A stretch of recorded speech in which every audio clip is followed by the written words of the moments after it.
أشهد أن لا إله إلا الله وحده لا شريك له وأشهد أن محمدا عبده ورسوله لا نبي بعده اللهم صل على سيدنا محمد وعلى آل سيدina Muhammad. Pertama sekali kita bersyukur kepada Allah dengan mengucapkan alhamdulillahirabbil alamin.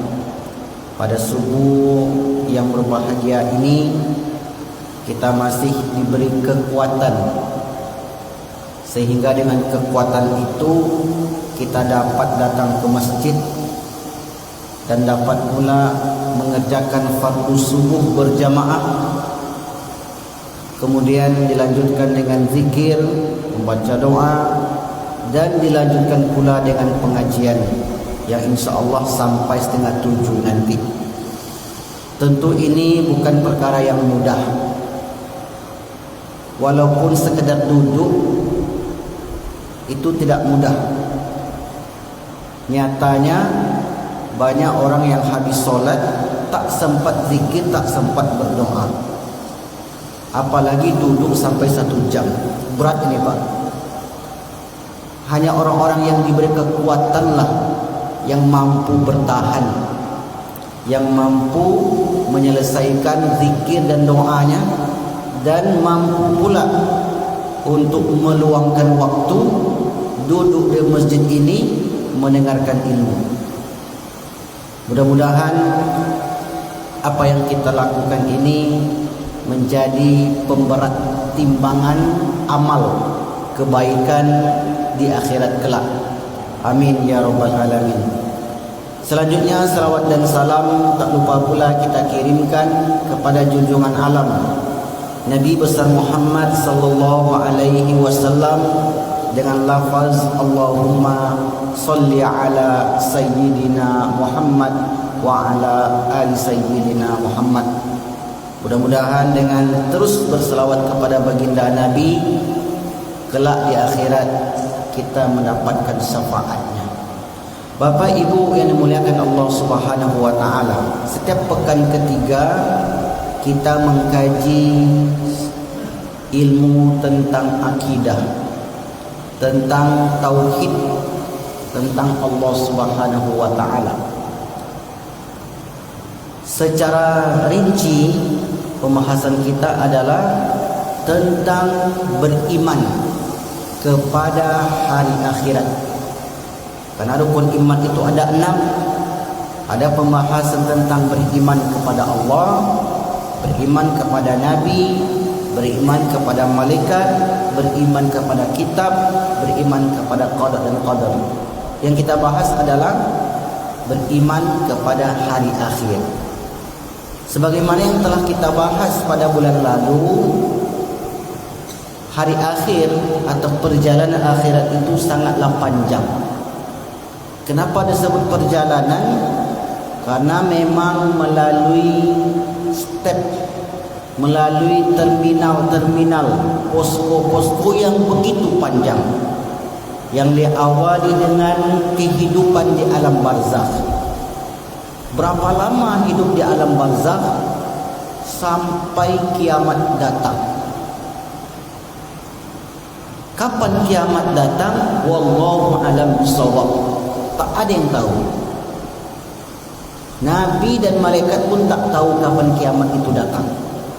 Oh, berarti lama sekali kita berada di alam barzakh, di alam kubur. Ya, kalau kita hidup di dunia ini 60, 70, 80 tahun, maka umur itulah menjadi penentu kehidupan yang khalidina fiha abada, kehidupan yang kekal selama-lamanya. Selamat di alam kubur, selamat di alam berikutnya. Bagaimana caranya selamat di alam kubur? Selamat di dunia. Itu perjalanan pertama. Kedua, datang kiamat, huru-hara kiamat. Sebelum kiamat ini datang, kiamat besar, hancurnya alam semesta, terlebih dahulu diawali dengan kiamat kecil, tanda-tanda kiamat kecil. Panjang lagi pembahasannya. Setelah kiamat itu berakhir, barulah dikumpulkan di padang mahsyar, itu dibangkitkan, yang disebut dengan yaumul ba'ats, hari kebangkitan. Dibangkitkanlah kita semua ni Bapak Ibu, tanpa terkecuali, dari orang yang hidup zaman Nabi Adam sampai akhir zaman, itu dihidupkan kembali menghadap Allah Subhanahu wa taala. Sudah itu ditimbang amal kita, yaumul mizan. Semuanya sudah itu yaumul hisab, dihitung amalnya di padang mahsyar. Kemudian ditengokkan catatan amalnya. Kemudian barulah kita akan melintasi siratul mustaqim. Ada yang selamat, ada yang terjatuh. Yang terjatuh masuk ke neraka Allah. Yang selamat berada di ujung jembatan yang disebut dengan qantarah. Kemudian sampai di qantarah, ada yang langsung masuk ke surga, ada yang tertahan, tidak di dalam surga dia, dan tidak pula masuk neraka. Tertahan untuk sementara waktu. Di mana mereka? Di sebuah tempat yang disebutkan oleh Allah, yaitu Al-A'raf, tempat yang tinggi sehingga mereka bisa melihat ke kanan penghuni surga, menikmati kehidupan di dalam surga. Sebelah kiri penghuni neraka, merasakan azabnya neraka.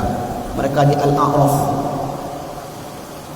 Kemudian beberapa lama mereka di sana, barulah Allah izinkan dengan rahmatnya masuk ke dalam surga tersebut. Sesampai di surga, kita kembali berkumpul dengan saudara-saudari kita dan anak cucu kita. Jadi orang beriman itu berkumpulnya di dunia, bertemu kembali di alam barzakh, dan berkumpul kembali di surga. InsyaAllah kalau kita panjang umur akan kita bahas nantinya. Tapi itu di penghujung sekali. Setelah kita melewati step-step, terminal-terminal perjalanan akhirat. Kemudian orang yang masuk neraka, ada yang mendapatkan syafaat. Macam-macam syafaat.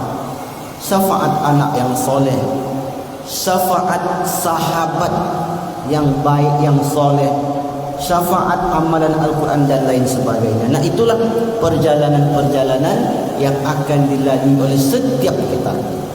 Nah, perjalanan pertama dahulu kita sebutkan, yaitu alam barzakh. Mungkin Bapak Ibu masih ingat makna barzakh, jadi tak perlu saya ulang lagi. Kenapa disebut barzakh?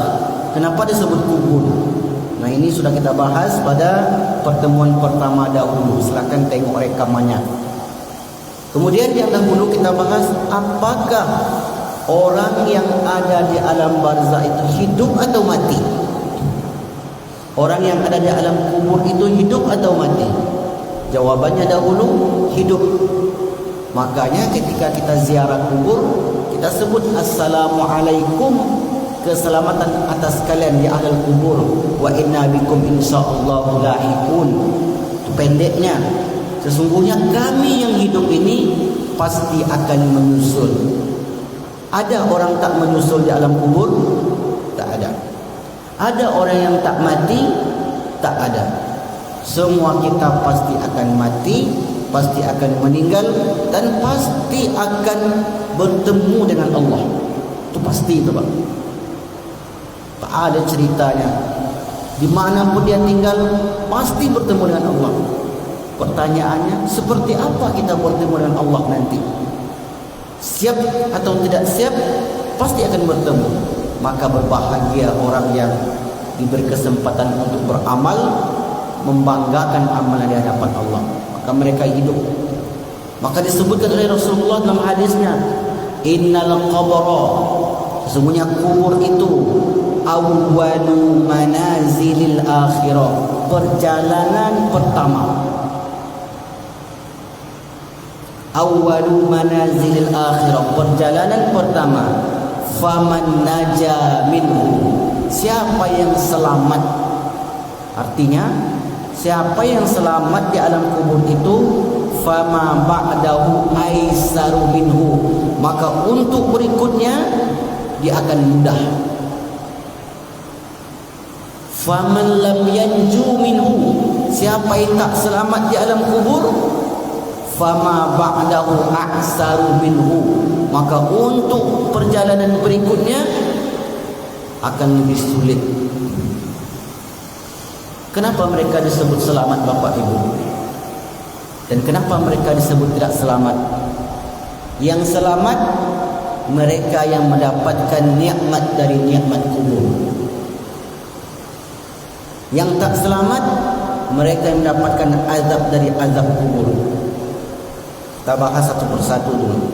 Orang yang mendapatkan nikmat kubur, setelah seorang dimasukkan ke liang lahat, dikubur, kemudian ketika selesai penguburan, tegaklah ahli keluarganya di samping kubur itu untuk berdoa kepada Allah. Karena itu perintah Nabi, jangan langsung pulang. Habis menguburkan langsung pulang, tak ada doa, tak ada istighfar. Kata Rasulullah, istaghfiru li akhikum, mintakan ampun kepada saudara kalian ini. Fa innahu al-ana yus'al, karena sekarang dia sedang ditanya. Saya ulang lagi hadisnya, istaghfiru li akhikum, mintakanlah ampun kepada saudara kalian, was'alu lahu bitasbih, yaitu mintakan supaya kokoh mampu untuk menjawab pertanyaan. Fa innal ana yus'al, karena dia sedang ditanya. Itu proses pertama, sedang ditanya mereka di alam kubur. Maka itulah mengapa orang-orang yang sudah selesai menguburkan itu mereka tak pulang, mereka berdoa dahulu. Ada yang pakai tahlil, ada yang pakai tasbih. Suatu ketika Rasulullah lewat di perkuburan, kemudian orang yang berada di kubur itu sedang disiksa oleh Allah Subhanahu wa taala lalu malaikatnya. Rasul dengar, Bapak Ibu, kita tak dengar. Nabi itu mendengarkan azab kubur, kalau manusia tidak. Maka nanti jangan percaya kalau ada orang yang letakkan HP-nya di kuburan yang baru dikubur, habis itu mendengarkan azab kubur kepada kita. Itu tak ada itu. Tengok di YouTube banyak sekali. Itu kita dengar atau tidak? Asli atau tidak asli? Berdasarkan sabda Nabi, yang mendengarkan azab kubur itu, innal bahaima yasma'u kulluha, hewan ternak dengar, para nabi dengar, kemudian para malaikat. Illa saqalain, kecuali dua saja yang tak mendengar itu, yaitu jin dan manusia. Jin dan manusia tidak diberi akses, tidak diberi kemampuan oleh Allah untuk mendengarkan azab kubur. Karena kalau dengar kita azab kubur itu, Bapak Ibu, takkan sepi masjid ni, pasti penuh. Takkan ada orang yang membuat kejahatan, kemaksiatan, karena betapa beratnya siksa kubur. Maka kata Rasulullah, setelah seorang itu dikubur, istaghfiru, minta ampunkan kepada mereka, berdoa kepada Allah, wa qul lahu bitasbih, supaya dia kuat untuk menjawab pertanyaan nanti. Fa innal ana yus'al, karena dia sedang ditanya. Selama ini yang kita dengar itu 3 pertanyaan. Man rabbuka, wa man nabiyuka, wa ma dinuka. Siapa Tuhanmu, siapa nabimu, dan apa agamamu. Di dalam riwayat Imam Tabrani dan juga riwayat Imam Abu Dawud disebutkan 4. Ditambah yang keempat itu, wa man imamuka, siapa imammu. Imam ini siapa maksudnya nih? Imam masjid? Bukan. Imam pemimpin? Bukan. Imam yang dimaksud adalah Al-Quran. Wa ma imamuka, Karena Al-Quran menunjuki yahdi lillati hiya aqwam. Karena Al-Quran menunjukkan kepada jalan yang lurus. Wa ma imamuka, apa imammu? Apa yang menjadi pedomanmu? Itu kata Imam At-Tabrani. Kemudian kata Syekh Nawawi Al-Bantani dalam kitab Nuruz Zalam Syarhu Aqidatil Awam, sebutkan 8 pertanyaan yang Bapak Ibu. Silakan cek kitabnya, kitab kuning, kitab bulu, 8 pertanyaan saja. Yang 4 sudah disebutkan, yang 4 lagi, waman ikhwatuka, siapa saudaramu? Wa aina kiblatuka, kemana kiblatmu? Kemudian wama manhajuka, apa yang menjadi landasan kamu dalam berbuat kehidupan sehari-hari? Manhaj ini maksudnya hadis. Kenapa manhaj hadis itu disebut manhaj? Manhaj itu kan tempat berpijak. Mulai kita bangun tidur sampai nanti tidur kembali, tak lepas dari manhaj Nabi. Tadi bangun kita Bapak, pertama sekali kita ucapkan alhamdulillahilladzi ahyana, segala puji bagi Allah, ahyana, yang telah menghidupkan kami, ba'dama amatana, setelah mematikan kami. Berarti tadi malam kita mati, disebut dengan mati kecil. Makanya bahasa hadis doa itu ahyana, yang telah menghidupkan kami, ba'dama amatana, setelah mematikan kami, wa ilaihin nusyur. Itu manhaj sudah dibuat oleh Nabi. Masuk kita ke kamar mandi, tak boleh langsung masukkan tangan ke dalam ember, dalam baskom. Nabi katakan jangan campurkan, jangan masukkan kalian itu. Coba fikih. Kalau ada air, ambil gayung, dikeluarkan, tarik keluar. Kenapa begitu? Karena nak tahu aina badat sejadaka. Karena enggak tahu tangan kita, kata Nabi. Tangan itu tadi malam bermalam di mana? Kemana dia pergi? Itu manhaj. Kemudian solat, kemudian makan, semuanya telah diatur oleh Rasulullah sallallahu alaihi wasallam. Maka itu ditanya oleh malaikat Munkar dan Nakir. Apa manhajmu? Apa pedomanmu dalam menjalani kehidupan sehari-hari? Kamu mengikut Nabi atau mengikut akal pikiranmu semata? Kemudian yang terakhir pertanyaannya adalah wama amaluka, apa perbuatanmu? Semua apa yang dilakukan seseorang ditanya ketika ditampak lewat, muncul macam layar. Jangan dibayangkan kayak TV ya. Muncul layar besar yang di situ semua apa yang pernah dilakukan oleh manusia itu tampak dimunculkan. Jam sekian, hari sekian, detik dan menitnya, jam, menit, detik, itu tampak di hadapan manusia. Tak ada satu pun yang luput, karena malaikat senantiasa memantau manusia. Selesailah pertanyaan ini, 8 pertanyaan ini. Maka dalam hadis yang panjang disebutkan, ketika orang-orang mukmin yang melakukan ke-8 ini, yang mengamalkannya dalam kehidupan mereka, mereka dihamparkanlah permadani, fa'abhishu, dihamparkan permadani al-hadra, berwarna hijau. Mereka dipersilakan untuk masuk ke tempat tersebut.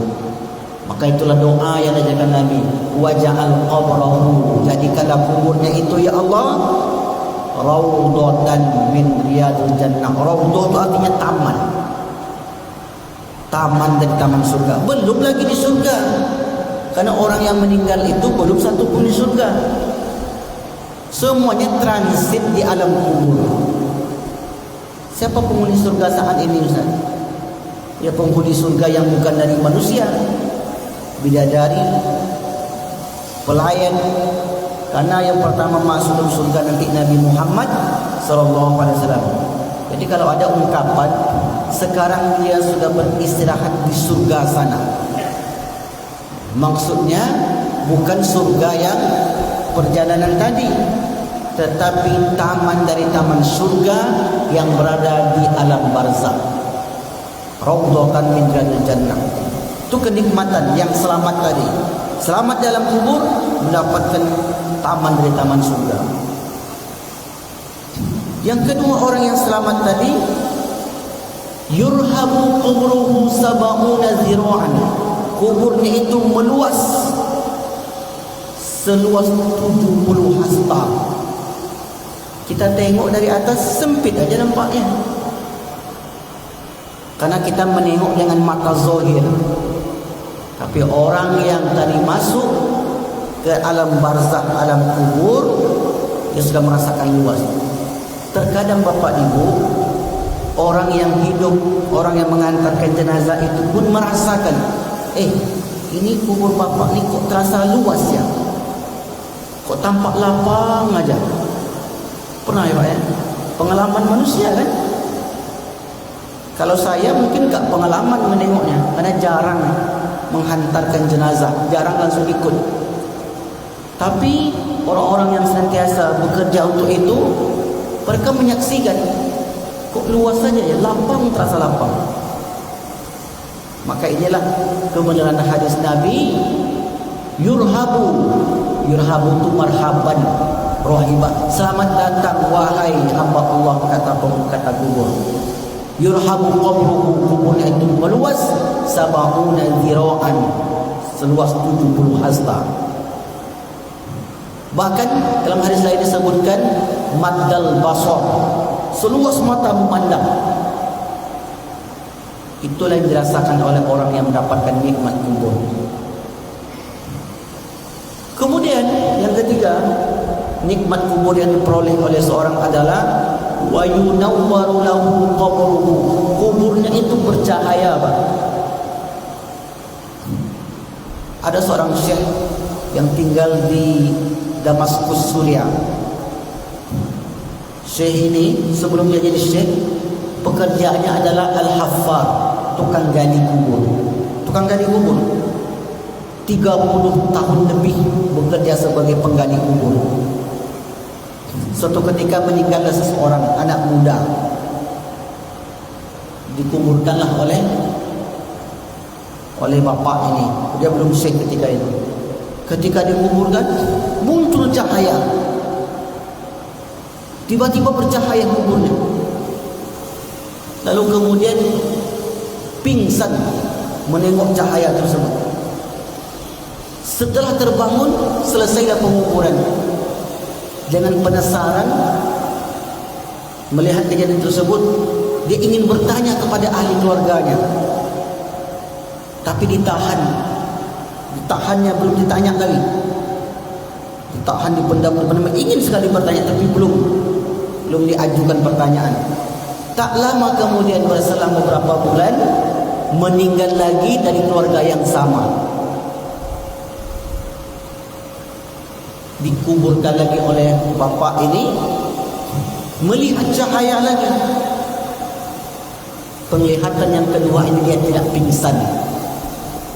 Dia sadar seperti manusia lainnya. Ikut yang menguburkan. Setelah selesai menguburkan, dengan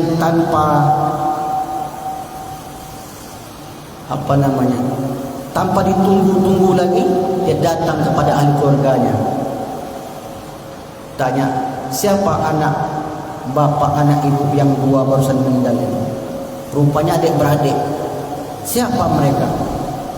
Kata mereka, kata ahli keluarganya, orang biasa-biasa saja. Bukan orang hebat, bukan orang berpangkat, bukan orang terkenal, biasa. Kata penggali kubur yang satu ini, tak mungkin dia orang biasa, karena saya menyaksikan perkara yang luar biasa, kata dia. Ditarik tangannya kemari, ceritakanlah, anak kami itu dua-duanya penghafal Al-Quran, tak pernah tinggal solatnya, senantiasa berzikir. Barulah terpikir oleh dia, oh ternyata yang menyebabkan kuburnya ini bercahaya adalah karena amalan Al-Qur'annya. Sesudah itu Bapak Ibu, bertekadlah penggali kubur ini. Walaupun umur saya sudah 40-an, kata beliau, masih hidup orangnya, masih hidup. Walaupun umur saya sudah 40-an, saya ingin menjadi penghafal Al-Quran. Ditinggalkanlah pekerjaannya sebagai penggali kubur, menuntut ilmu, duduk di halaqah-halaqah di Suriah. Akhirnya menjadi ulama. Motivasinya apa? Dia meninggalkan pekerjaan itu. Motivasinya karena dia sudah menyaksikan bahwa orang-orang yang melakukan amal soleh, orang-orang alim, orang-orang yang menetapkan bekalnya menghadap Allah, diberi keistimewaan ketika mereka masuk alam kubur. Itulah motivasinya. Umur saya berapa sekarang, Ustaz? Umur saya 50, Ustaz.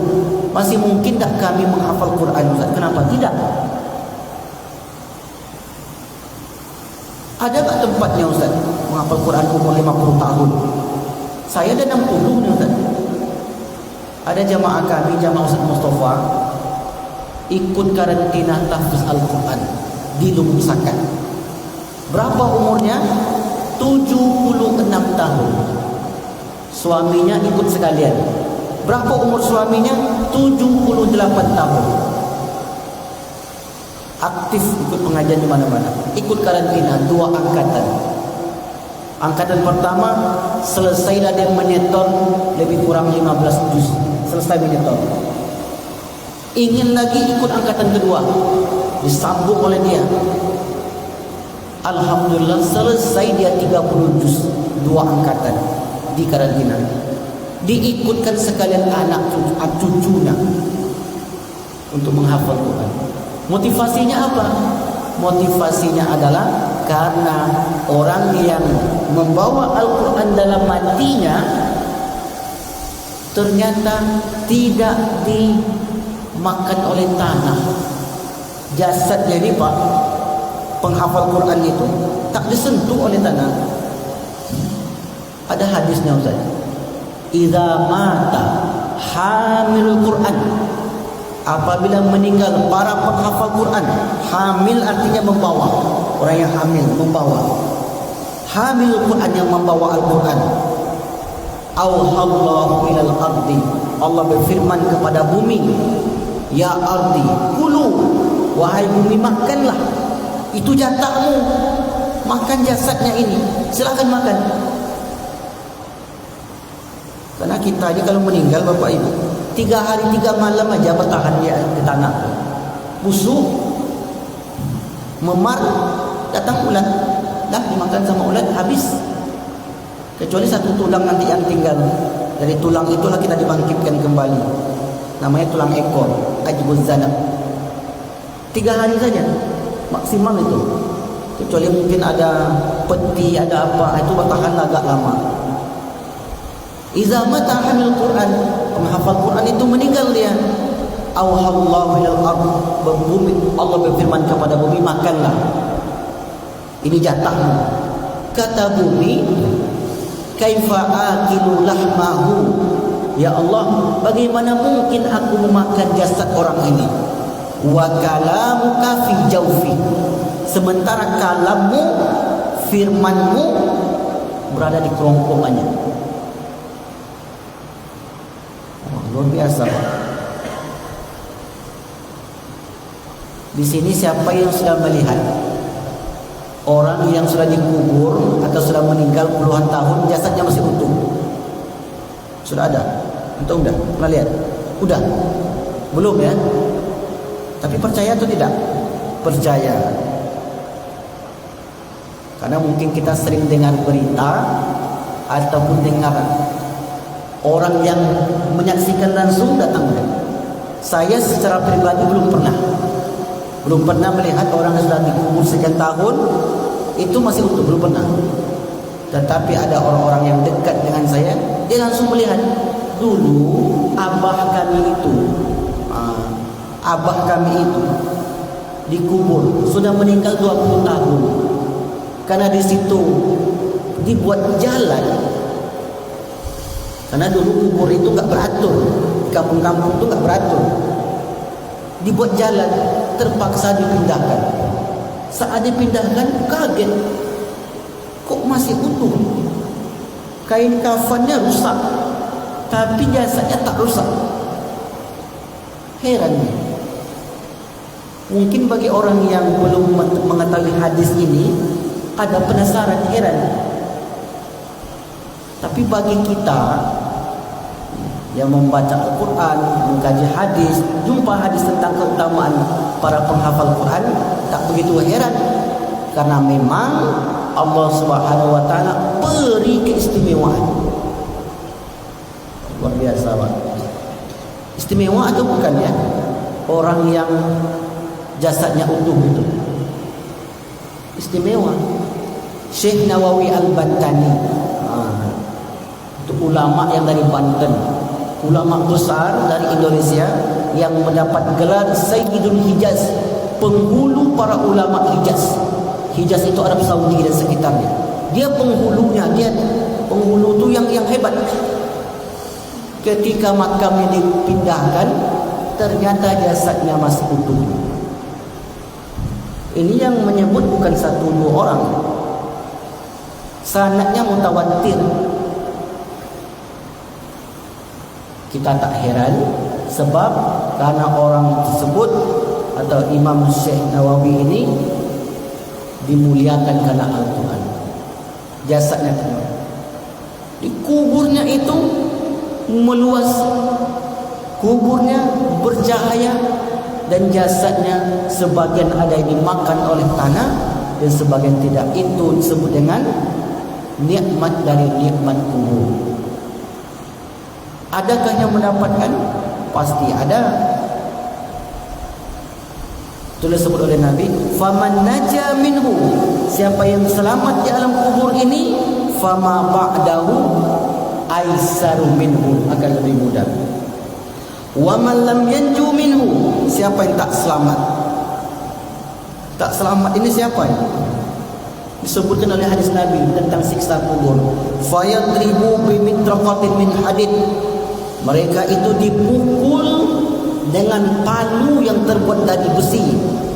Fayasihu sayhatan wahidatan, saat dipukul menjeritlah mereka ini, menjerit.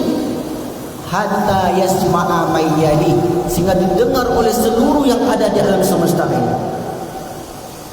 Mayyali maknanya yang sekitarnya.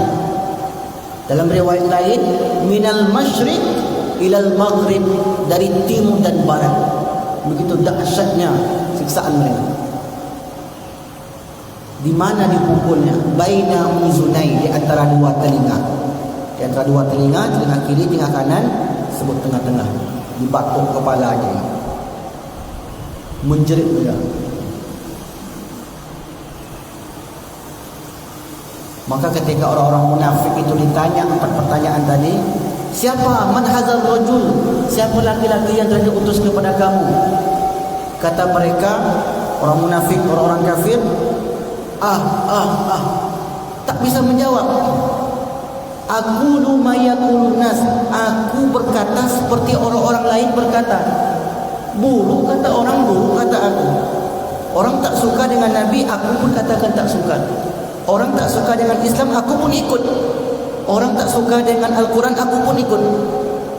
Gara-gara ikut itu saja, orang ternyata mendapat azab juga dalam kubur. Ukul.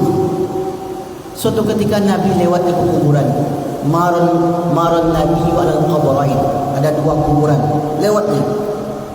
Sebut oleh Nabi, amma haza innahuma la yu'adzaban, orang ini sedang diazab ini. Wa ma yu'adzabani fi kabir, dia diazab bukan karena dosa besar. Mencuri bukan, berzina bukan, membunuh bukan dosa besar. Wa ma yu'adzabani fi kabir, bukan karena dosa besar.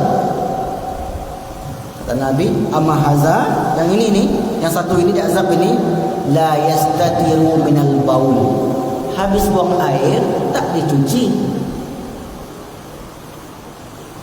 Habis buang air di kebun atau di mana, di pasar tak mungkin karena banyak air. Biasa di kebun tak ada air, atau di perjalanan tak ada air, tak dibersihkan, tak beristinja, kena.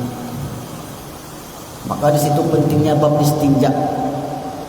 Seperti apapun kondisi kita mesti dibersihkan. Tak ada air, pakai benda lain. Boleh pakai daun yang mati, boleh pakai kayu, boleh pakai batu. Yang tak boleh yang benda-benda hidup. Nah, tapi di sini perlu perhatikan juga, kayunya yang bersihlah sedikit.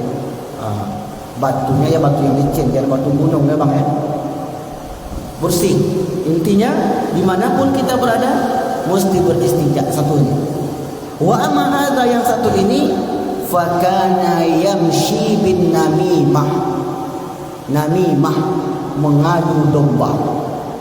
Duduk dia di sini, dapat dia cakap dari si fulan. Cakap dia itu dibawanya ke sana. Sampai di sana cakap itu dihantarkan lagi. Tukang transfer. Oh, tadi si anu tu nyebut kau begini-begini, tadi saya nyebut hangit lah dia. Akhirnya berkelahi. Kata Allah, hamazim masya'in binamin. Masya'in artinya berjojak. Itu je kerjanya. Duduk sini dia dah sebutnya. Cerita. Sampai sana dia cerita lagi, sampainya terus itu dia kerja. Masya'in binamin, membawa berita buruk. Akhirnya orang berkelahi, diadu domba. Itulah sebabnya dapat siksa dalam kubur. Kemudian Nabi mengambil pelepah kurma, fasyaqqa nisfain, dibelah dua, tancapkan kubur yang pertama, tancapkan kubur yang kedua. Kenapa ditancapkan? Lima fa'alta ya Rasulullah, kata sahabat. Apa yang kau lakukan ini wahai Nabi? Kenapa kau begitu? Kata Rasulullah, amma haza, yang satu ini, fakana, yang satu ini, la'allahu ayyu khaffifa ma lam yaibasa. Mudah-mudahan kubur yang saya tancapkan yang pertama tadi dan yang kedua ini dapat memberi ampunan kepada penghuni kubur ini selama tumbuhan itu hidup, selama dia belum mati. Nah, dari hadis inilah ulama-ulama kita menganjurkan untuk menanam sesuatu di atas kuburan. Bunga hidup, bukan bunga plastik. Itu perlu dibedakan juga. Boleh kita menabur bunga, boleh saja, tapi yang lebih baik adalah tanam sesuatu yang hidup. Yang hidup itu yang mendoakan penghuni kubur. Kalau yang plastik tak hidup. Benda-benda yang hidup dia barusan yang kita siramkan bunga itu sampai dia layu, sudah layu, dah selesai.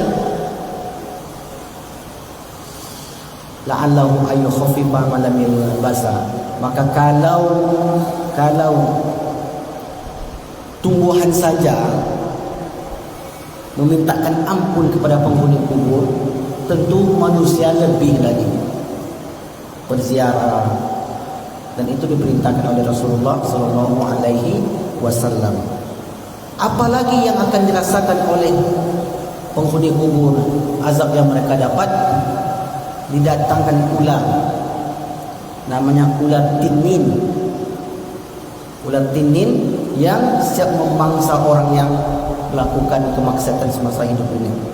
Dalam hadis disebutkan, kenapa mereka itu disiksa dengan ular tinin? Disebutkan oleh Rasul, mereka adalah kaum perempuan yang enggan menyusui anaknya. Enggan menyusui maknanya takut dia, kalau saya menyusui nanti berubah postur tubuh saya, tak wangi lagi. Tak mau dia menyusui anaknya. Tak ada alasan syar'i.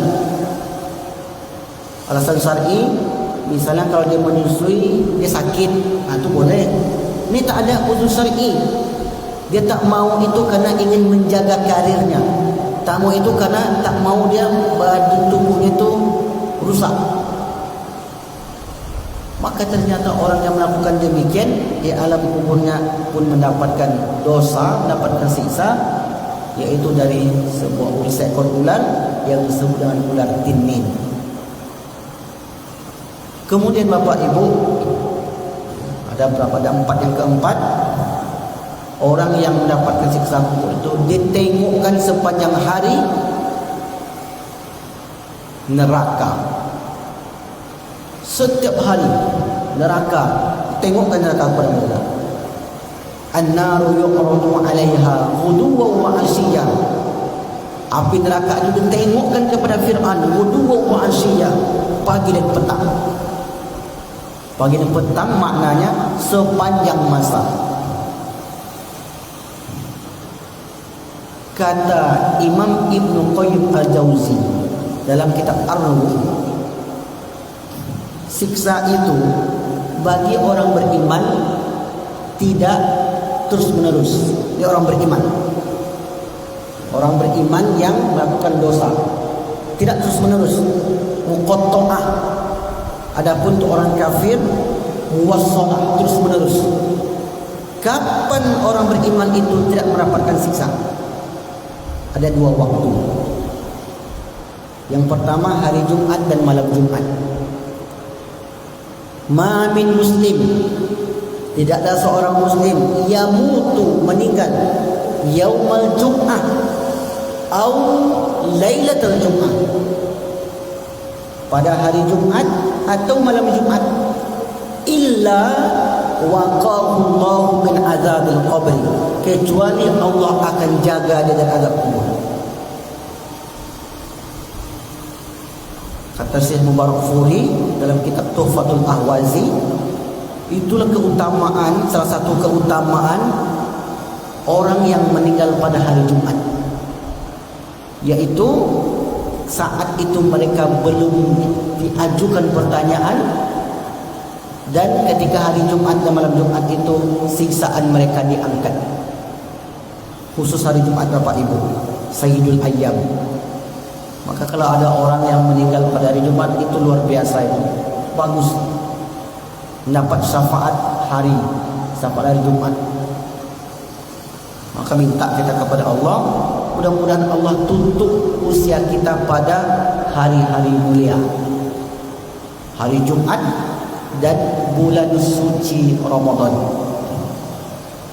Ibnu Rajab Al-Hambali dalam kitab Ahwalul Qubur, kengerian-kengerian di alam kubur, menyebutkan, walaupun hadisnya ada hadis dhaif, tapi ini motivasi, boleh dipakai. Orang yang meninggal pada bulan suci Ramadan juga diangkat siksaan mereka, ditangguhkan, dihentikan untuk sementara waktu.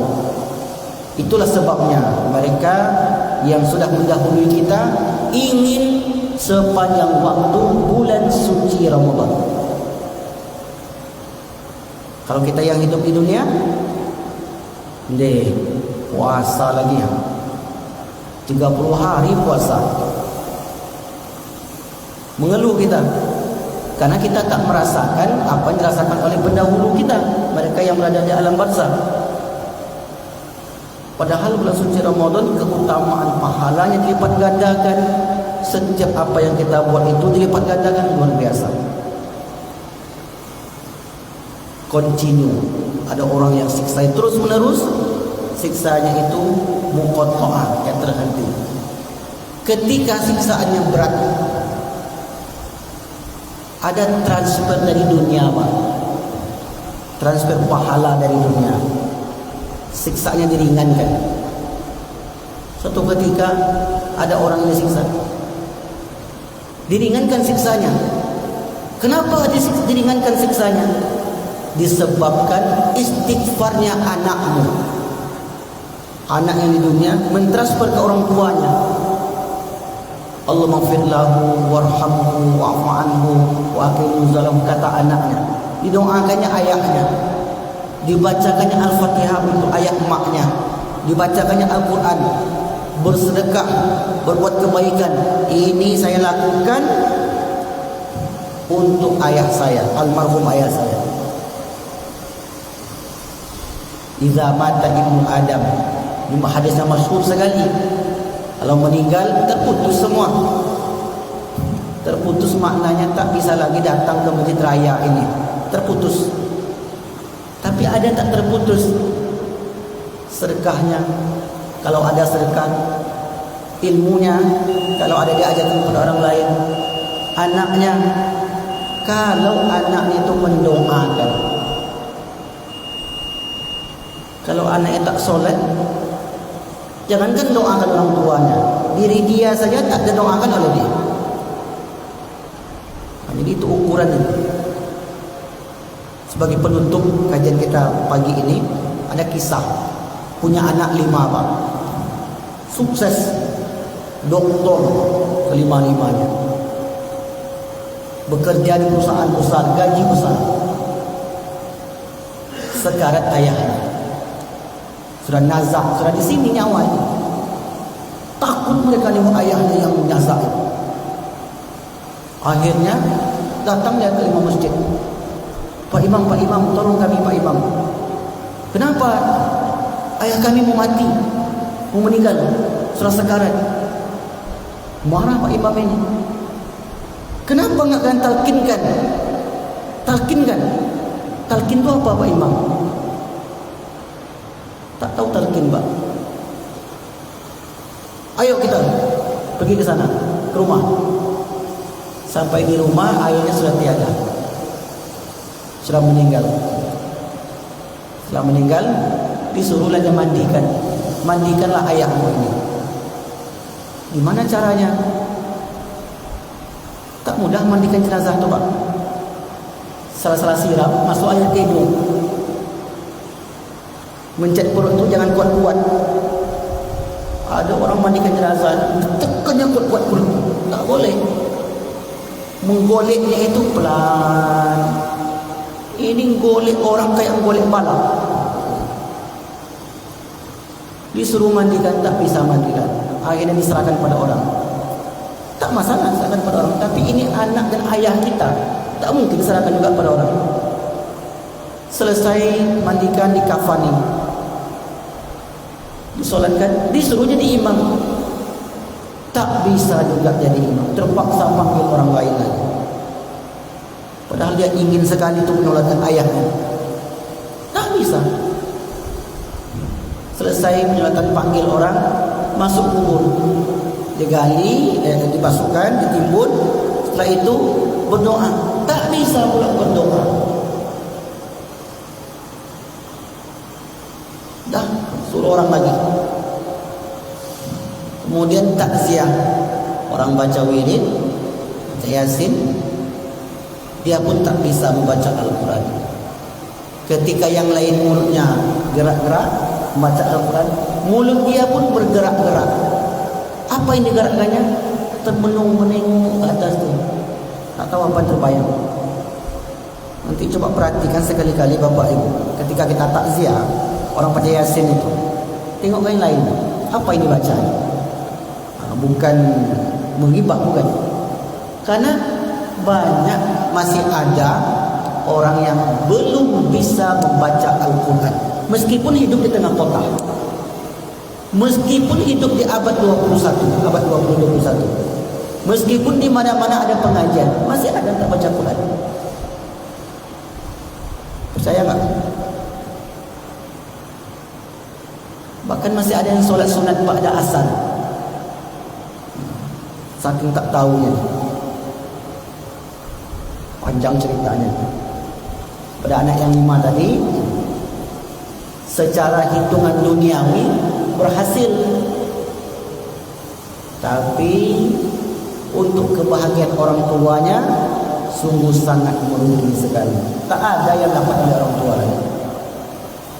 Doa tidak. Mungkin kalau dia ingat orang tuanya bersedekah, dia ada harta ditinggalkan, disedekahkannya sebagian. Mungkin itu dapat orang tuanya. Tapi kalau tidak, dah selesai. Itulah penutup pengajian kita. Mudah-mudahan kita yang hidup ini dapat beramal sampai nanti ke alam kubur, dapat pula kita kenikmatan di alam kubur dan terhindar pula dari siksa kubur. Kan itu cuma yang kita inginkan, Pak. Selamat di dunia, selamat di akhirat. Rabbana atina fid dunya hasanah wa fil akhirati hasanah. Itulah penutup doa kita. Bahagia di dunia, bahagia di akhirat. Caranya bagaimana? Itulah yang kita sebutkan tadi. Baik, ada sisa waktu sedikit ya. Sampai jam berapa biasanya? 5 menit lagi. Nah, silakan jika ada yang bertanya ya.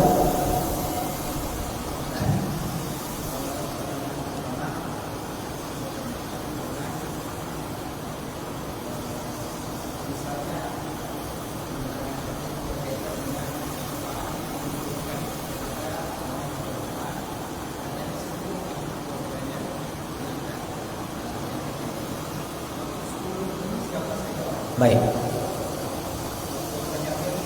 Baik. Ya.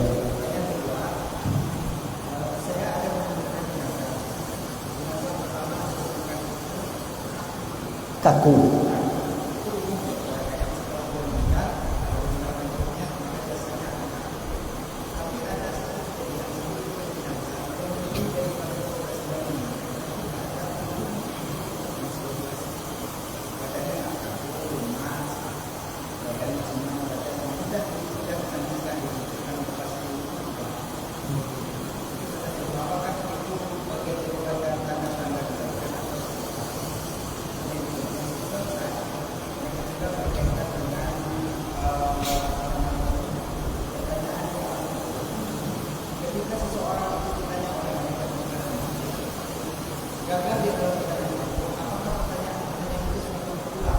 Baik.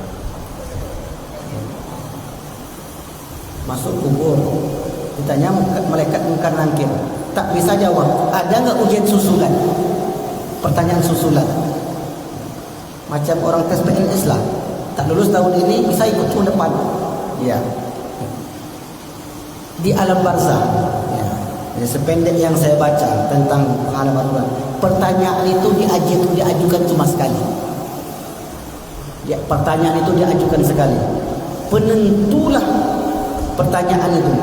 Jika dia dapat jawab, maka dia akan selamat. Tak ada ujian susulan, tak ada pertanyaan susulan. Sekali itu aja pertanyaan. Yang susulan di dunia ini saja. Berdasarkan hadis Nabi riwayat Bukhari tadi, itu ketika mereka tak bisa menjawab, mereka langsung dibawa ke tempat penggiringan. Pertama tak bisa, lewat 8 pertanyaan, checklist yang pertama, kedua, tak bisa langsung lewat. Karena nggak ada alasan, tak ada menjawab. Karena yang menjawab saat itu bukan lagi mulut kita, tapi amalan tadi. Oke, gitu ya, Bang ya. Syafaat. Syafaat man qara'al Qur'an wa hafizahu. Siapa yang membaca Al-Qur'an lalu menghafalnya, adkhalahul jannata. Allah masukkan dia ke surga. Baca Quran, menghafalnya. Menghafal ini tak disebutkan apakah semua atau sebagian, tak disebutkan. Artinya ada hafalan yang dibawanya. Nah, ada ulama yang berpendapat 30 juz. Tapi ada pula yang berpendapat yang penting ada hafalan. Ada kalam Allah itu yang dibawanya. Saya cuma Yasin, Ustaz. Ada tak syafaatnya? Tentu ada. Saya surah Al-Muluk, Ustaz. Oh, luar biasa sekali surah Al-Muluk. Man qara'a tabarakalladzi biyadihil muluk kulla lailatin.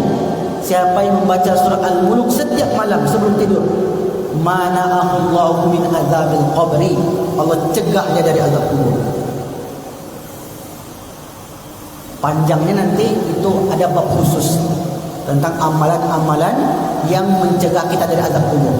Itu ada sesi khusus nanti, ya Bang ya.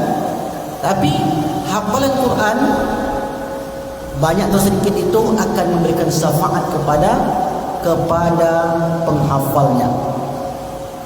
Adkhalahul jannata, Allah masukkan ke surga dengan syarat tidak syirik,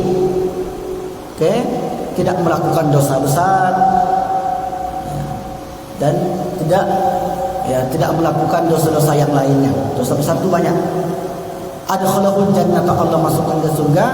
Wa syaffa'a asyrata min ahli baitihi, Allah beri izin kepada dia untuk memberi syafaat 10 orang. Hadis sahih. 10 orang. Allazi istaujabun nar, yang telah ditetapkan Allah masuk neraka. Siapa yang 10 itu? Itu pertanyaannya. Dalam hadis yang lain yang disebutkan secara zahir oleh Nabi adalah orang tua. Orang tua, bapak dan ibu. Fayalbisu tajal waqar. Nanti anak yang hafal Quran itu akan memasangkan mahkota kemuliaan di atas kepala kedua orang tuanya. Seluruh ulama sepakat ke orang tua. Ketika saya jumpa hadis ini, saya bahas dalam buku saya jilid yang keempat tentang syafaat. Itu belum saya temukan 10 orang itu siapa dalam satu hadis. Yang saya dapati adalah bahwa di hadis ini disebut orang tuanya. Di hadis ini disebutkan datuk neneknya. Pendapat para ulama, karena ayah itu disebut juga bapak-bapak, aba aku. Maka terjemahan kitanya adalah nenek dan kakek mereka. Kemudian di hadis yang lain disebutkan orang yang berkontribusi kepada orang yang menghafal Quran tadi. Apa maksud kontribusi? Ada anak tamat SD, ingin sekolah, ingin menghafal Quran. Orang tuanya tak dapat informasi, keluarganya tak dapat informasi. Datangnya ke masjid, mau nak sekolah di situ? Situ penghafal Quran. Kata anak ini, ya mau. Akhirnya sampailah ke sana dia. Selesai menghafal Quran, hafal 30 juz. Dia selesai hafal Quran sampai ke tempat itu dari siapa? Itulah orang mengantarkan tadi. Dapat fee. Kalau bahasa kita fee lah. Jual tanah dapat fee. Tahu ya?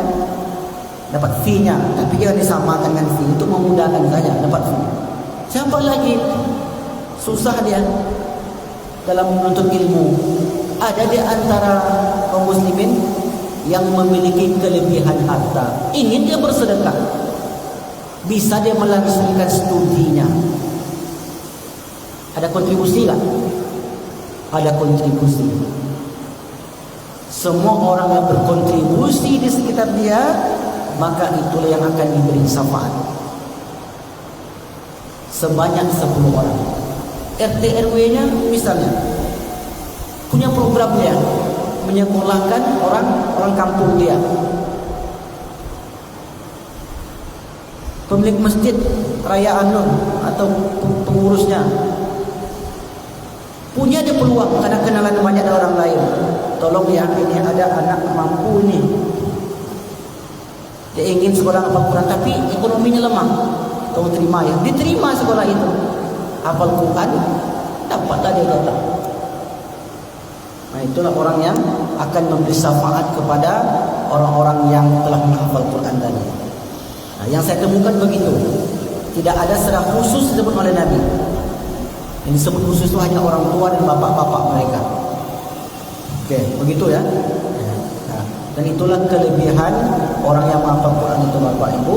Dalam hadis lain disebutkan innalillahi ahlina min jannah minan nas. Allah itu punya keluarga dari kalangan manusia, yaitu ahlul Quran wa khassatuhu. Dan nanti pembahasan panjangnya tentang syafaat. Yang terakhir, ada orang yang meninggal kaku. Itu lumrah kaku. Tapi ini ada orang yang tak kaku. Apa namanya? Lenturnya badannya. Yang menyebabkan kaku, tegang. Ketika sakarat itu tegang, kaku dia. Karena memang itu umum dalam hadis sebutkan, ketika orang itu meninggal ditampakkanlah amalan-amalannya. Kalau dia min ahli jannah, ditampakkan yang indah-indah. Maka ketika nyawa dicabut, tersenyum dia, Pak. Dalam berdasarkan hadis tersenyum dia. Kenapa tersenyum? Ditengokkan, inilah nanti tempat kembalimu, inilah nanti tempat yang kamu tinggali.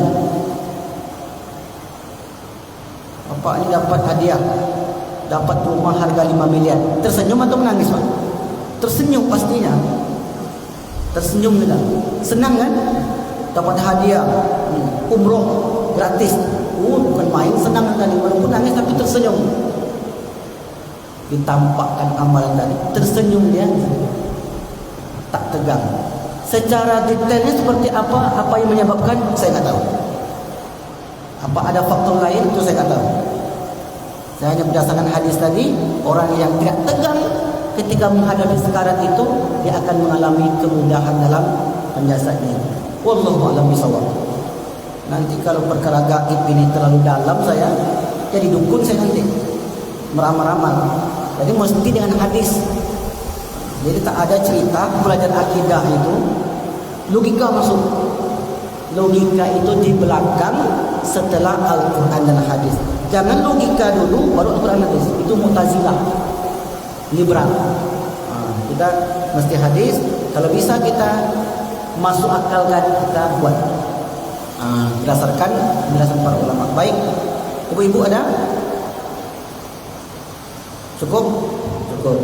Pakai doa enggak? Enggak. Nah, jadi pelajaran kita pada pagi ini adalah orang yang masuk ke alam barzah, ke alam kubur, dihadapkan dengan 2 hal. Kemudahan, keselamatan di alam kubur, penentu untuk berikutnya. Keselamatan itu disebut dengan nikmat dari nikmat kubur. Yang kedua, kesengsaraan, tidak selamat, penentu untuk perjalanan berikutnya, dan mereka mendapat azab kubur. Kemudian karena begitu berat tadi siksaan kubur, tersebut macam-macam. Ada amalannya ringan, semua orang bisa lakukan dan dapat mencegah dari azab kubur. Ada 8 amalan ringan. Jika dilakukan oleh seorang, maka Nabi menjamin dimudahkan dalam kubur. Apa yang 8 itu? Tunggu episod berikutnya. Karena ini seri ketiga. Tunggu episod berikutnya. Tak ikut rugi. Insya Allah bulan depan, kalau kita masih punya umur. Tak tahu besok kita, saya yang mati duluan atau tukang kameranya duluan. Allah, tapi tak perlu takut. Mati itu pasti. Yang takut kita, yang takutkan adalah tidak lengkap cukup membawa amal. Itu yang kita takutkan. Wallahu a'lam bishawab. Baik, kita tutup dengan doa. A'udzubillahi minasyaitonir rajim. Bismillahirrahmanirrahim. Alhamdulillahirabbil alamin, wassalatu wassalamu ala asyrafil anbiya'i wal mursalin wa ala alihi wa ashabihi wa sallam ajma'in. Allahumma khtim lana bi husnil khatimah wa la takhtim alaina bi su'il khatimah. Allahumma ighfir lahum warhamhum wa'afihim wa'fu anhum wa akrim nuzulahum wa wasi' madkhalahum waj'al jannata maswahum. Allahumma ja'al qabrahum rawdatan min riyadil jannah ولا تجعل قبرهم حفرة من حفر النيران. ربنا أفرغ علينا الصبر وثبت أقدامنا وانصرنا على القوم الكافرين. ربنا آتنا في الدنيا حسنة وفي الآخرة حسنة وقنا عذاب النار. العفو منكم. السلام عليكم ورحمة الله وبركاته.